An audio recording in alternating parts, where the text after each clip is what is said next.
की आशा नहीं, जिनके साम्य भाव धन रखते हैं, निज पर के हित साधन में जो निश दिन तत्पर रहते हैं।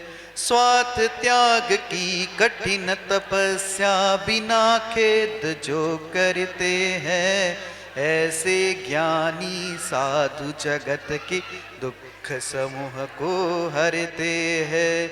बोलो पंच परमेष्टि भगवान की, 1008 आदिनाथ भगवान की, अंतिम तीर्थेश भगवान महावीर स्वामी की, आचार्य भगवान गुरुवर्षि विशुद्ध सागर जी महाराज की जय, मंचासीन सुप्रभ सागर जी महाराज की जय, द्वितीय सुप्रभ सागर जी महाराज की जय, मुनिषि प्रणत सागर जी महाराज की जय। जय बंधु, वह घड़ी आ गई जिस घड़ी में आप सभी लोग श्रुति शावक बन के अपने मन में उठने वाले जो विकल्प है, उन विकल्पों का सम्यक समाधान साक्षात पंचम परमेष्टि साधु परमेष्टि के मुखारविंद से प्राप्त करते हैं।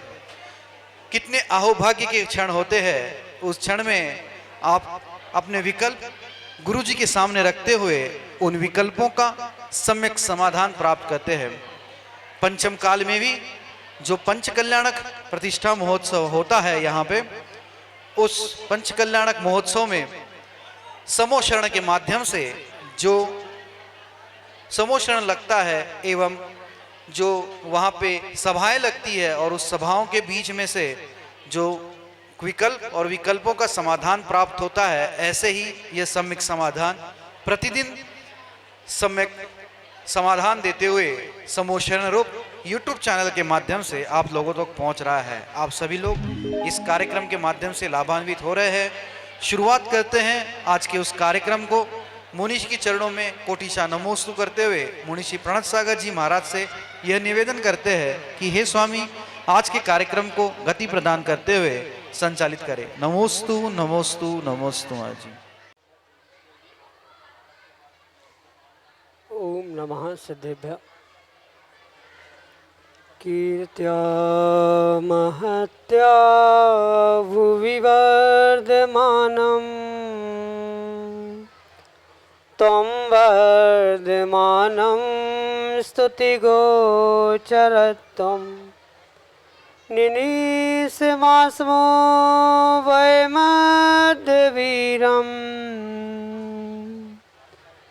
विशीर्णदोषाशयपाशबन्धं विशीर्णदोषाशयपाशबन्धम्।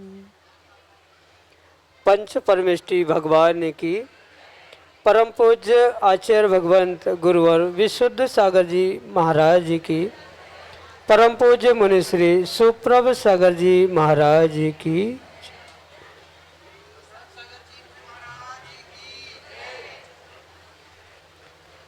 विकल्प विकल्प तो विकल्प ही होते हैं और विकल्प अनंत संसार को बढ़ाने वाले ही होते हैं। वही छोटे छोटे विकल्प जो हमें अनादि से अनंत संसार में भटका रहे हैं, वही विकल्प हमारे लिए अनंत सुख का भी साधन बन सकते हैं।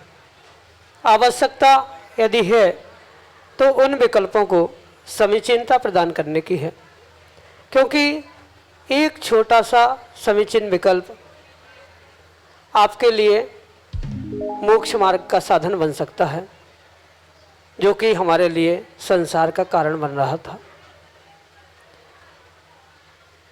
उस शाश्वत सुख की प्राप्ति का वह एकमात्र कार्यकारी उपाय समीचीन विकल्पों का सम्यक समाधान, जो कि हम सभी प्रतिदिन आगम के परिप्रेक्ष्य में परम पूज्य मुनिश्री सुप्रभ सागर जी महाराज के मुखारविंद से प्राप्त कर रहे हैं। देश के विभिन्न अनेक स्वाध्यायी श्रावक श्राविकाओं के माध्यम से, अनेक देशवृत्ति श्रावकों के माध्यम से भी हमें समीचीन विकल्प प्राप्त होते हैं और परम पूज्य मुनिश्री उनका हम सबको सम्यक समाधान प्रदान करते हैं। लेकिन आज हम सबका अहोभाग्य है कि इस सम्यक समाधान में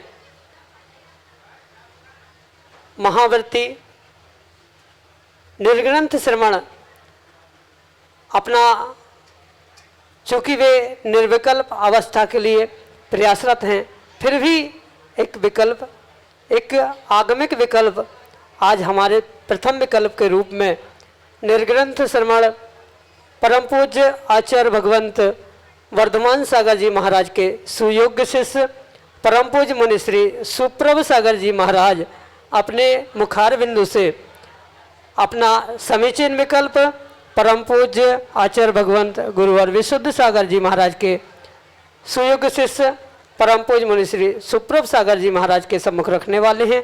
और हम सभी एक महावृत्ति के समीचीन विकल्प का सम्यक समाधान एक महावृत्ति के मुखारबिंदु से सुनने का और अपने कल्याण का मार्ग प्राप्त करने का पुरुषार्थ करेंगे।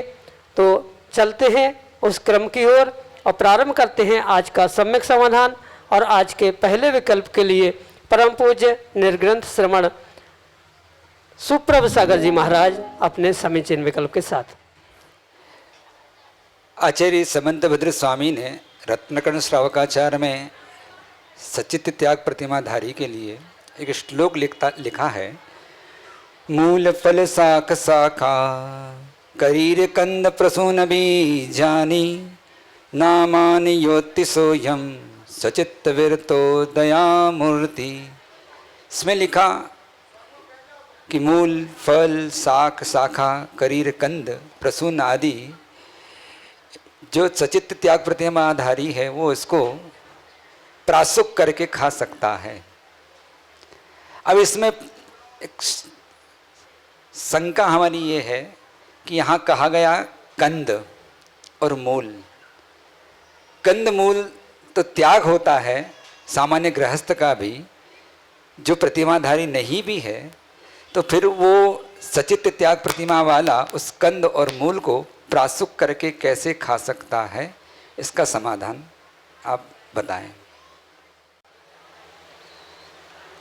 ओम नमः सिद्धम। परम पूज्य आचार्य भगवान गुरुवर विशुद्ध सागर जी महाराज की परम पूज्य मुनि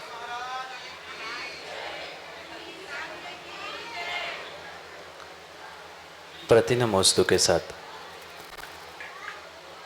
ये आचार्य भगवंतों के उपकारों को हमें उपकार की भावना से ही समझने की आवश्यकता। अगर आचार्यों के अभिप्राय को हम नहीं ग्रहण पाए तो कहीं न कहीं आगम के साथ और आचार्य भगवंतों के साथ हम छल कपट कर, जिसके निमित्त से वर्तमान में तथाकथित विद्वान जो अपने आप को ज्ञानी मानते हैं, विद्वान मानते हैं, वे आगम की उन गाथाओं को और गाथाओं के कुछ पद और कुछ शब्दों को लेकर जो कुतर्कों के साथ जिनवाणी और स्वयं के साथ छल कर रहे हैं, उसी के कारण आज वर्तमान में समाज में बहुत सारी द्विविधाएं सामने देखने में आ रही।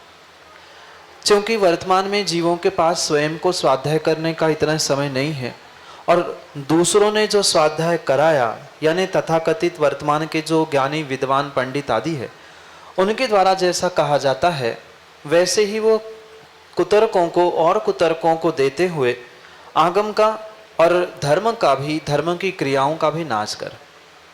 जैसे कि आपका ये विकल्प है जहाँ सचित त्याग प्रतिमा का वर्णन करते हुए आचार्य समंतभद्र स्वामी अपने श्लोक में एक एक शब्दों को सचित त्याग में ग्रहण करते हुए फूल, मूल, फल, शाख, कंद आदि शब्दों का प्रयोग वहाँ तो कर रहे हैं, ये परम सत्य है। और वहाँ आचार्य भगवान का अभिप्राय ये किसी भी प्रकार से नहीं है कि कोई व्यक्ति आलू को या अन्य भी कोई प्याज, गाजर, मूली जैसे कंद को और मूल को प्रासुक करके खा ले, ऐसा कहीं भी वहाँ आचार्य भगवान का अभिप्राय किंचित भी नहीं है।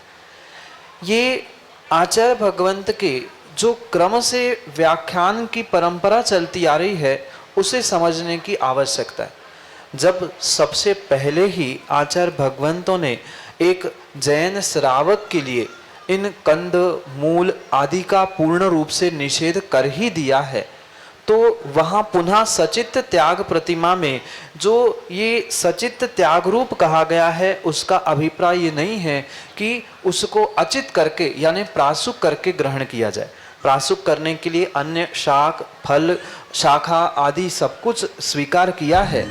और यहाँ जो मूल और कंद शब्द आया है, उस मूल और कंद में मात्र ऐसे सामग्री ग्रहण करनी चाहिए जैसे कि हल्दी और अदरक। ये दो ही ऐसे मूल और कंद में ग्रहण करने योग्य हैं जिनको प्रासुक करने के उपरांत ग्रहण किया जा सकता है। अन्य किसी भी सामग्री को वहां ग्रहण नहीं किया। ये कहीं ना कहीं वर्तमान के जीवों का आगम के साथ आचार्य भगवंतों के अभिप्रायों के साथ छल कपट चल रहा है कि जैसे अन्य सामग्री हम प्रासुक करके सुखा के खा सकते हैं, वैसे आलू प्याज किसी भी प्रकार से सुखाकर नहीं खा सकते, क्योंकि भले ही वह आलू प्याज सुखाने का प्रयास आप कर रहे हो, पर वहाँ अनंत अनंत जीव वह अनंत काय के निमित्त से उस एक आलू के पीस में या एक आलू प्याज के टुकड़े में होने के कारण से वह परिपूर्ण रूप से अभक्ष ही है। उसे किसी भी प्रकार से सेवन करने योग्य आगम में नहीं कहा है। जैसे आचार्य भगवंत उस 7वें अध्याय को प्रारंभ करते हैं, उस 136 नंबर की गाथा में स्वयं समंतभद्र स्वामी कहते हैं, उस प्रतिमाओं का वर्णन करते हुए स्वगुणा पूर्व गुणा सह, यानी प्रत्येक प्रतिमा अपने गुणों से तो युक्त है ही, पर वहाँ पिछली प्रतिमाओं के गुण, पिछले उसके पहले जो नियम आदि का व्रतों का सामान्य रूप से ग्रहण किया है श्रावकों ने, उसको सहित ही प्रतिमाओं का पालन किया जाता है। इसका अभिप्राय कुछ जीवों ने यह भी करना प्रारंभ कर लिया कि 7वीं जो सचित्त त्याग प्रतिमा है, उसके पहले तो अचित्त यानी कंदमूल आदि तो खा सकते हैं, बिना प्रासुक किए खा सकते हैं।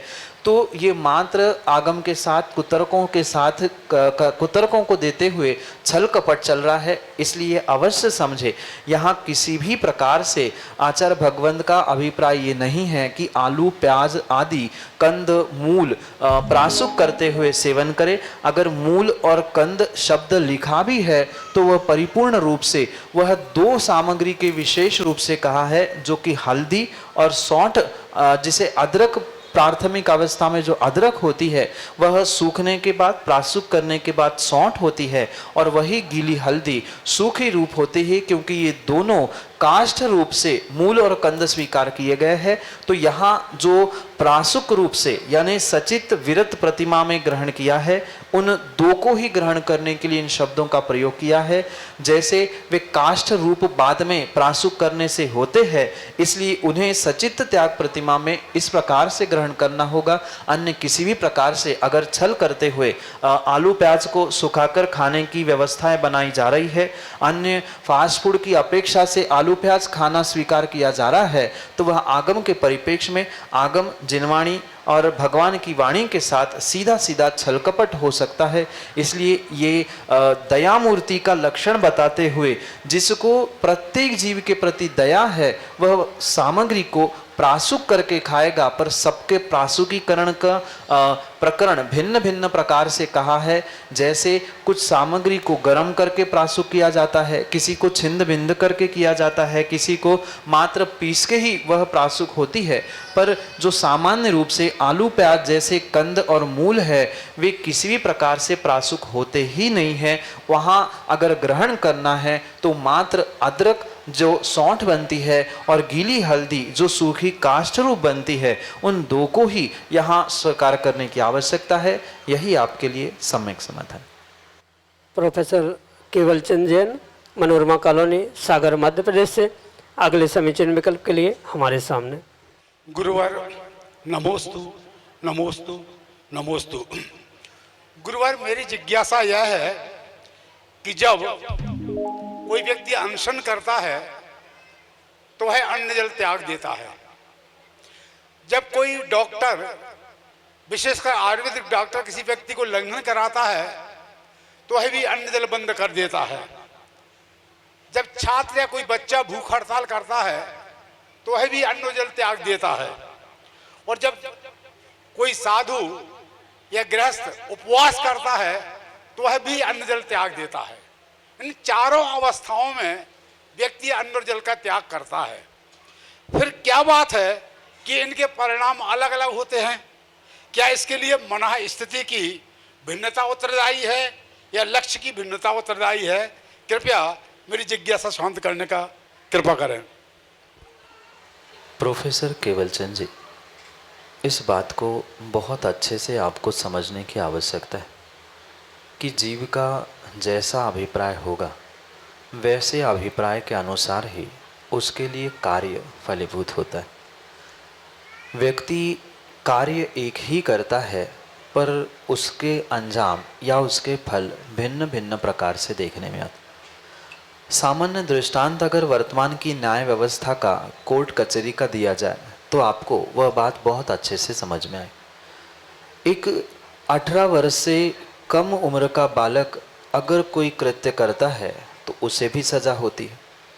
वही 18 वर्ष के उम्र से ज़्यादा वाला बालक करता है तो उसे भी सज़ा होती है। कुछ 50-70 वर्ष के बाद का व्यक्ति, प्रौढ़ व्यक्ति भी उसी कार्य करता है, उसे भी सज़ा होती है, पर तीनों की सज़ा भिन्न भिन्न प्रकार की होती है। एक नाबालिग है, एक युवा बालक है और एक प्रौढ़ उम्र की ढलती अवस्था में होने के कारण से उन तीनों को मिलने वाली पनिशमेंट या तीनों के लिए जो न्याय व्यवस्था है, तीनों के लिए जो आगम के सेक्शंस कहे गए हैं, वो भिन्न भिन्न प्रकार के। जैसे ये वर्तमान की न्याय व्यवस्था है, बिल्कुल हमारे आगम की और कर्मों की भी यही व्यवस्था है, क्योंकि ये जितनी भी वर्तमान की न्याय व्यवस्था बनी है कहीं ना कहीं हमारे आगम के ही न्याय से ही वह वर्तमान के न्याय बने। इतना ही नहीं, एक व्यक्ति ने किसी जीव की हत्या कर ली, उसे उतना पाप नहीं लगेगा जितना दूसरे व्यक्ति ने किसी की हत्या करने का पाप लगा।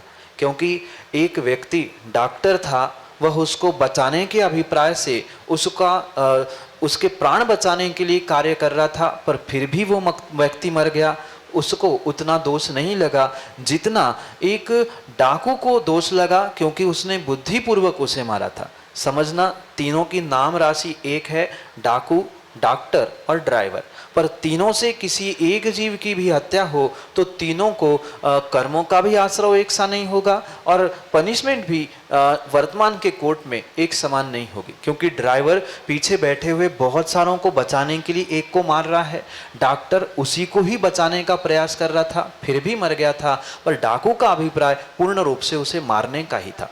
बिल्कुल उपवास, अनशन, भूख हड़ताल आदि आदि के निमित्त से हमें यही समझना होगा कि जैसा जिसका अभिप्राय होगा, जैसा जिसका लक्ष्य होगा, बिल्कुल वैसा ही उसको फल मिलेगा। अगर जीव का अभिप्राय कुछ प्राप्ति के लिए भूख हड़ताल करना है तो वह मात्र उतने ही कार्य तक सीमित रहेगा। हो सकता है उसके भूख हड़ताल से कार्य हो भी जाए, पर वह उतनी ही पहुंच उस भूख हड़ताल की होगी। पर जो साधु संत तपस्या करते हैं, उपवास आदि बहिरंग तप तपते हैं, वहाँ परिपूर्ण रूप से उनका लक्ष्य किसी बहिरंग साधन की प्राप्ति नहीं है, अपितु अपने आत्मा में जो कर्म रज लगी है उन कर्मों की निर्जरा करने का उनका मुख्य अभिप्राय है और उनका लक्ष्य भी मोक्ष की प्राप्ति होने से वहाँ कर्मों की निर्जरा विशेष होगी। अन्य जहाँ डॉक्टर ने लंघन कहा है या कोई भूख हड़ताल कर रहा है तो वहाँ कर्मों से किंचित छुटकारा तो होगा, पर साथ में दूसरी तरफ से वह कर्मों का आश्रय भी अवश्य करता रहेगा, क्योंकि सांसारिक अपेक्षाएं, सांसारिक आकांक्षाएं उस कार्य के साथ जुड़ने के कारण से वहाँ पर उसकी मनस्थिति, उसका अभिप्राय, उसका लक्ष्य ये भिन्न भिन्न प्रकार का होने से ही उसको भिन्न भिन्न प्रकार का फल देखने का आपको सौभाग्य आदि प्राप्त होता है। जैसे कि आपने भी कॉलेज आदि समय में देखा होगा, पढ़ा होगा, पढ़ाया होगा, जैसे जैसे भिन्न भिन्न प्रकार के केमिकल रिएक्शन से भिन्न भिन्न वस्तुएं उत्पन्न होती है, बिल्कुल ऐसे ही भावों की भिन्न भिन्न दशाओं से, भिन्न भिन्न मनस्थिति से, भिन्न भिन्न अभिप्रायों से भिन्न प्रकार के कर्मों का आश्रय होता है। और जैसे कर्मों का आश्रय होता है या कर्मों की निर्जरा होती है, वैसे ही जीव को आने वाले समय में फल मिलता है। जो भूख हड़ताल है, लंघन है या अन्य किसी लक्ष्य को लेकर, सांसारिक लक्ष्य को लेकर अगर भूखा प्यासा रहना या भोजन पानी का त्याग किया है तो वह मात्र वही तक सीमित रहेगा। पर अगर मोक्ष के लक्ष्य के लिए लेकर कर्मों के निर्जरा के अभिप्राय से मनस्थिति को मजबूत करते हुए साधना करने का जीव पुरुषार्थ कर रहा है तो वहाँ वह उसके लिए मोक्ष तक देने की शक्ति उस तप में होती है। मुनिराज जो अन्न पानी का त्याग करते हैं वह तप है कर्मों के निर्जरा के लिए। बाकी भूख हड़ताल, चाहे अनशन हो चाहे लंघन हो, ये मात्र सांसारिक व्यवस्था होने के कारण से वहाँ कर्मों का आश्रयबंध भी है और कथनचित बाल तप होने से कुछ अंशों में निर्जरा है पर निर्जरा कम है, आश्रय ज़्यादा है। यही आपके लिए सम्यक समाधान।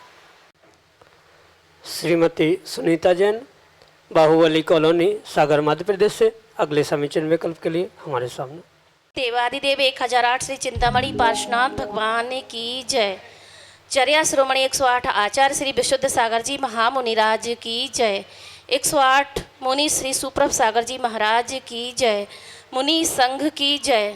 महाराज श्री, कोई व्यक्ति अगर बहुत धर्म करता है, दर्शन पूजन विधान, साथ ही बहुत दान करता है, परंतु घर में माता पिता हैं बुजुर्ग, उनकी सेवा नहीं करता है, उनको बहुत खरी खोटी सुनाता है, साथ ही उन्हें ऐसे लगता है ये बला टल जाए, कब ये मर जाए, तो क्या ऐसे व्यक्ति को उसके धर्म का और उसके दान का क्या पुण्य लगेगा?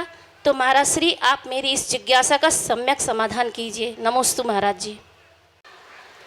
सबसे पहले तो माँ ये बात समझने की आवश्यकता है कि मात्र पूजा पाठ अभिषेक इतना करना धर्म नहीं है, अपितु ये धर्म तक पहुँचने का साधन है, धर्म की क्रियाएं है।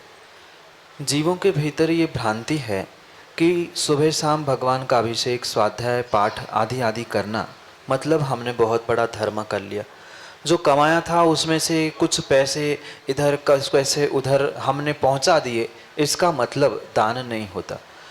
पहले तो धर्म और दान की परिभाषा को बहुत अच्छे से समझना होगा। आचार्य भगवंतों ने अगर किसी को धर्म कहा है तो इन क्रियाओं को धर्म नहीं कहा।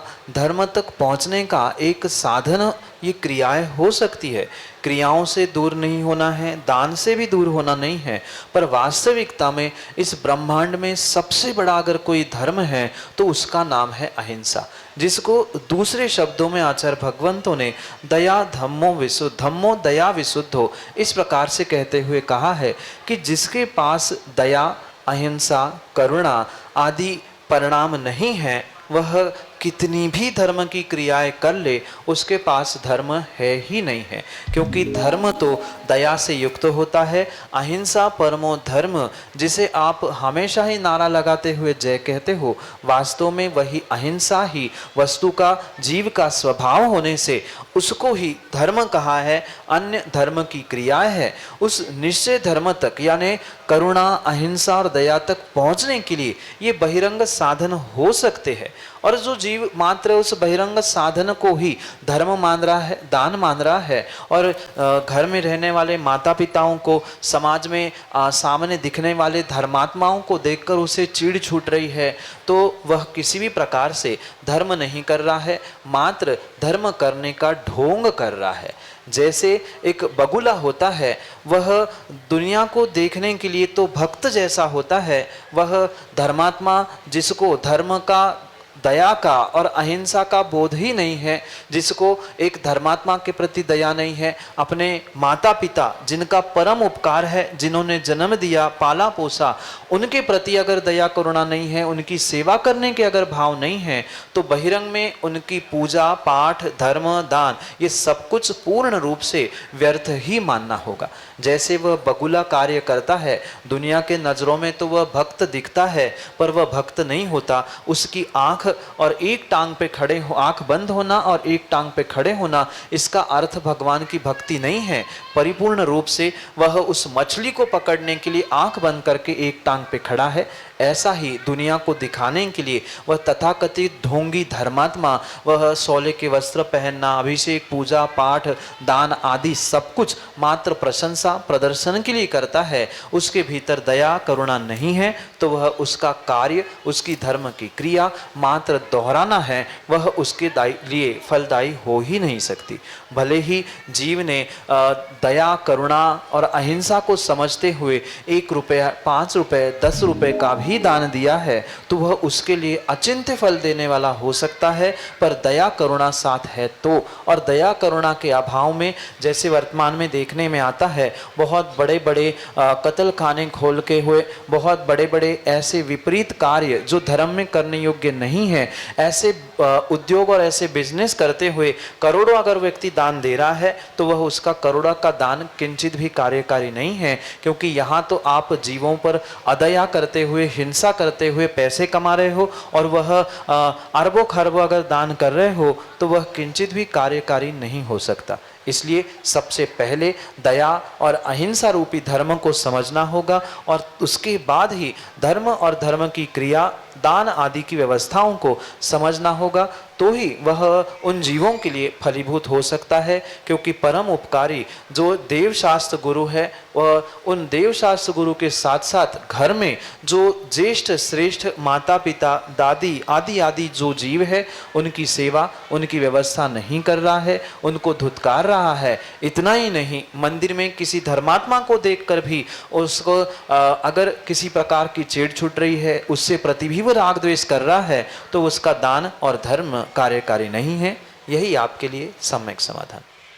जयजन बंधु, आप हम सभी लाभ ले रहे थे लोकप्रिय कार्यक्रम सम्यक समाधान का। प्रतिदिन की भांति यह कार्यक्रम 5:13 पे YouTube चैनल सुप्रभात के माध्यम से प्रसारित होता है। आप सभी लोग घर बैठे YouTube के माध्यम से यह कार्यक्रम का प्रसारण देख सकते हैं। YouTube चैनल सुप्रभात मुनि श्री सुप्रभ सागर जी का सुप्रभ एवं वाणी का पर्यायवाची नाम उवाच, सुप्रभ उवाच यह यूट्यूब चैनल का नाम है। आप इस चैनल के माध्यम से मुनिषी के लोकप्रिय कार्यक्रम एवं अन्य प्रवचन इत्यादि का लाभ ले सकते हैं। आजकल यूट्यूब हर मोबाइल फ़ोन में है, मोबाइल फ़ोन के माध्यम से आप घर बैठे इस कार्यक्रम का लाभ ले सकते हैं। प्रतिदिन शाम को 7:40 पे मुनिषी के प्रवचन जिनवानी टीवी के माध्यम से प्रसारित होते हैं। आप सभी लोग घर बैठे मुनिषी के प्रवचन का लाभ लेते हुए, स्वाध्याय करते हुए इस कार्यक्रम का लाभ ले सकते हैं। एवं ठीक दोपहर को 2:20 पे आदिनाथ टीवी चैनल पे भी मुनिषी के प्रवचन आते हैं। आप अपराह्न काल में भी मुनिषी के प्रवचन का लाभ घर बैठे आदिनाथ टीवी चैनल के माध्यम से ले सकते हैं। हमारा व्हाट्सएप का नंबर 8707548811 यह व्हाट्सएप का नंबर है। आप इसके माध्यम से अपने विकल्प हम तक पहुंचा सकते हो, या samyak.samadhan@gmail.com यह हमारी ईमेल आईडी है। आप उस ईमेल आईडी के माध्यम से भी अपना विकल्प हम तक पहुंचा सकते हो। आज के लिए इतना ही। मुनिषी के चरणों में कोटिशा नमोस्तु करते हुए आज के सम्यक समाधान कार्यक्रम को यहीं पे विराम देते हैं। नमोस्तु नमोस्तु नमोस्तु।